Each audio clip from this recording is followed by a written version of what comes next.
প্রিয় দর্শক, আজ আমি আপনাদেরকে শিখাবো এরকম 10টি লং নিয়ে। এই ভিডিওতে আমি আপনাদেরকে যা শিখাবো সেগুলো পরে এখানে যদি ফু দেন আর আমি যেভাবে কাজ করতে বলি সেভাবে কাজ করেন, তাহলে আপনার যত বড়ই অসুস্থতা থাকুক, আপনি যত বড়ই কঠিন রোগে আক্রান্ত থাকেন না কেন, অবশ্যই আল্লাহ তাআলার রহমতে সুস্থ হয়ে যাবেন। সুতরাং অবশ্যই বুঝে গিয়েছেন ভিডিওটি খুবই গুরুত্বপূর্ণ এবং এই ভিডিওটি হলো কুরআনি চিকিৎসার মাধ্যমে আপনি আর আমি কিভাবে সুস্থতা লাভ করতে পারি।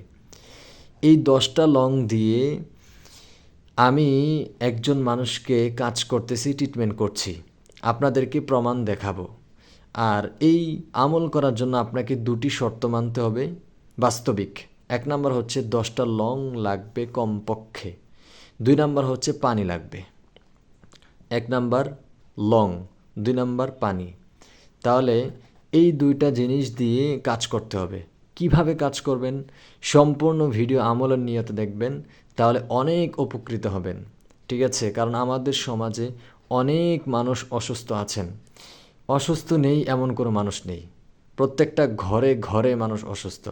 হসপিটালে কোটি কোটি লাখ লাখ টাকা সারতেছে। সুতরাং আমার এই ছোট্ট একটি দেখানো আমলের মাধ্যমে আল্লাহ তাআলা তাকে যদি সুস্থতা দান করেন, তাহলে এখানে আমিও সওয়াবের অংশীদার হব। এই ভিডিওটি আপনাদের কাছে অনুরোধ থাকবে, বিশেষ করে আপনাদের কাছে অনুরোধ, এই ভিডিওটি আপনারা বেশি বেশি শেয়ার করুন। যারাই দেখতে আসছেন সকলেই শেয়ার করুন। কারণ হচ্ছে আমাদের সমাজে অনেক মানুষ অসুস্থ। এই আমল করার মাধ্যমে সে সুস্থতা লাভ করতে পারে। আমি একজনকে ট্রিটমেন্ট করছি, আপনাদেরকে একদম জ্বলন্ত প্রমাণ দেখাবো। ঠিক আছে? সুতরাং এই ভিডিওটি বেশি বেশি শেয়ার করবেন। এটা আপনাদের কাছে আমার একটি অনুরোধ, হাত জুড়ে অনুরোধ। কেন? কারণ আমাদের সমাজে অনেক মানুষ অসুস্থ আছেন, যেন এই ভিডিওটি তার কাজে লাগে। তো আপনাদেরকে দেখাই, আমি একজনের জন্য করেছিলাম। তো এই আমলটি 7 দিন করতে হয়। ঠিক আছে? 7 দিন কমপক্ষে, আরও বেশি করবেন 21 দিন করতে হবে, 7 দিন কমপক্ষে আর কি। তো আমি আপনাদেরকে দেখাচ্ছি। এই যে এখানে এই পানিটা যে কালার ধারণ করেছে এই লংয়ের কারণে। ঠিক আছে? লং এবং এখানে আরও কিছু পরে ফু দেওয়া হয়েছে, কিছু শর্ত মানা হয়েছে, এগুলোর কারণে এই পানির কালারটা চেঞ্জ হয়ে গেছে। তো আপনাদেরকে দেখাচ্ছি পানিটা। এই যে দেখেন, পানি কালার, ওই যে ভিতরে লং। আপনারা খেয়াল করুন ভালো করে, দেখতে পাচ্ছেন কি না কমেন্ট জানান। দেখতে পাচ্ছেন? কমেন্টে জানাবেন যে হুজুর আমরা বুঝতে পেরেছি বা আমরা খুব ভালো করে দেখতে পেরেছি। দেখেন, ওই যে লং। আপনারা কি লংগুলো দেখতে পাচ্ছেন? আমি তো দেখতে পাচ্ছি, অবশ্যই আপনারা দেখতে পাচ্ছেন। তো যাই হোক, এই হলো আমার ট্রিটমেন্ট।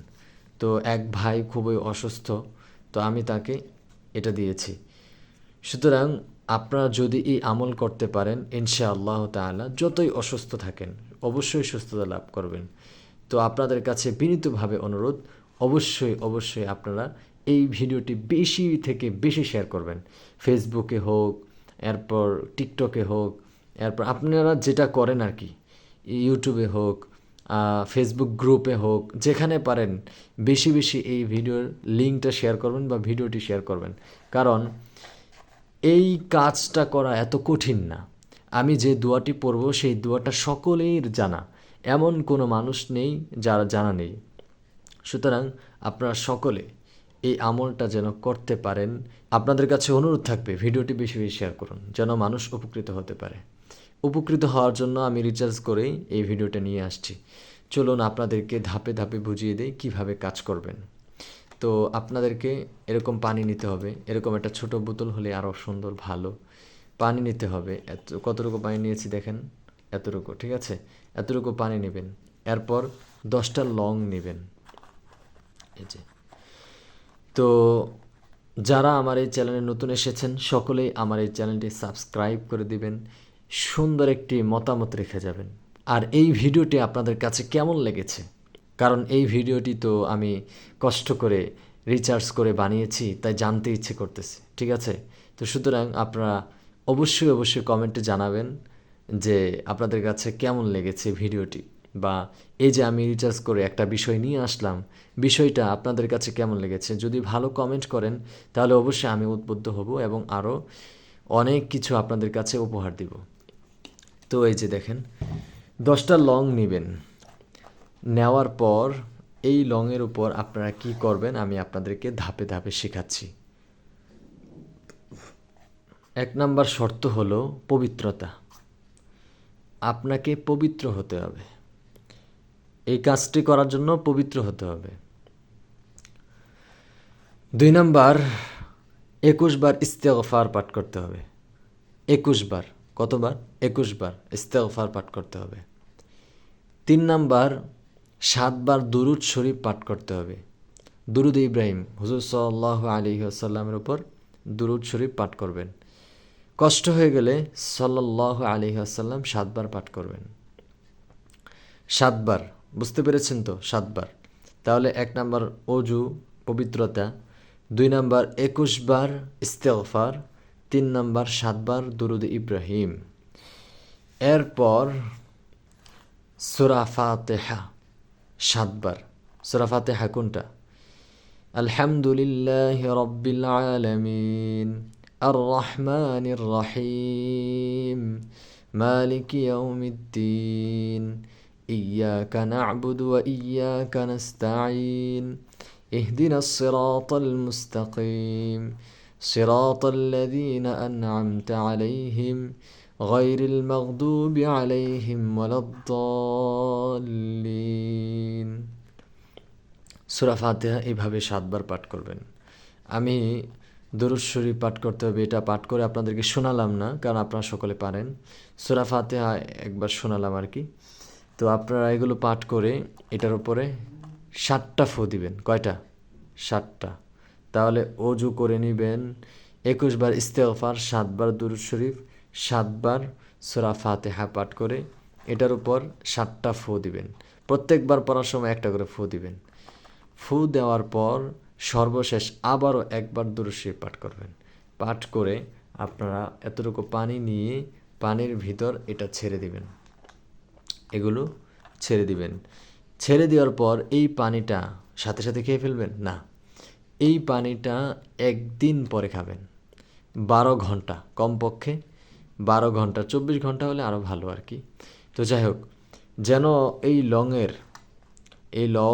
এর ভিতরে যে ফু দিয়েছেন, এই লংয়ের যে কার্যকারিতা এটা সম্পূর্ণ পানিতে এসে যায়। সুতরাং এখানে আপনারা পানিটা কমপক্ষে 24 ঘন্টা রেখে দিবেন। রেখে দিয়ে এই পানি 24 ঘন্টা বা 12 ঘন্টা পরে খাবেন ইনশাআল্লাহ তাআলা। আপনার যতই কঠিন রোগ থাকুক না কেন, আপনার ধরেন অনেকের অনেক সমস্যা থাকে, তার মধ্যে যৌবনের সমস্যা থাকে, অনেকের আবার হচ্ছে গিয়ে শরীরে হরমোনের সমস্যা থাকে, মেধাশক্তি কম থাকে, সব মিলিয়ে যত সমস্যাই থাকুক না কেন, এটা যদি আপনারা করেন তাহলে ইনশাআল্লাহ আপনার কঠিন থেকে কঠিন রোগ ইনশাআল্লাহ ভালো হয়ে যাবে। সুতরাং এই ভিডিওটি আপনারা বেশি বেশি শেয়ার করবেন, আর এই আমলটা যিনি দেখতেছেন সকলেই করবেন, যিনি দেখতেছেন সকলেই করবেন। আপনি একবার ট্রাই করে দেখুন কেমন লাগে, এটা করার পর আপনার কাছে কেমন লাগে। সকলের রোগ আছে, কারো মানসিক, কারো শারীরিক। আপনি একদম সুস্থ না ভাই, সুতরাং এটা আপনি করবেন। নামাজ পড়ে এসে এটা করবেন। এটা কখন করবেন? সময়টা হলো ফজরের পরে, সূর্য উদিত হওয়ার আগে। ফজরের নামাজের পর সূর্য উদিত হওয়ার আগে, মানে হচ্ছে ফজর নামাজের পর বলতে উদ্দেশ্য হলো আপনার ফজর নামাজের ওয়াক্ত শুরু হয় কখন, তখন থেকে। ফজর নামাজের ওয়াক্ত যদি আপনার শুরু হয় 5টা বাজে, তাহলে আপনার সূর্য উদিত হবে কমপক্ষে 1 ঘন্টা পরে। তো সূর্য উদিত হওয়ার আগে ফজরের টাইম শুরু হওয়ার পর থেকে আপনার এই আমলটা করে পানিতে রেখে দিবেন। এরপর আপনি মাগরিবের সময় খাবেন। কোন সময়? মাগরিবের সময়।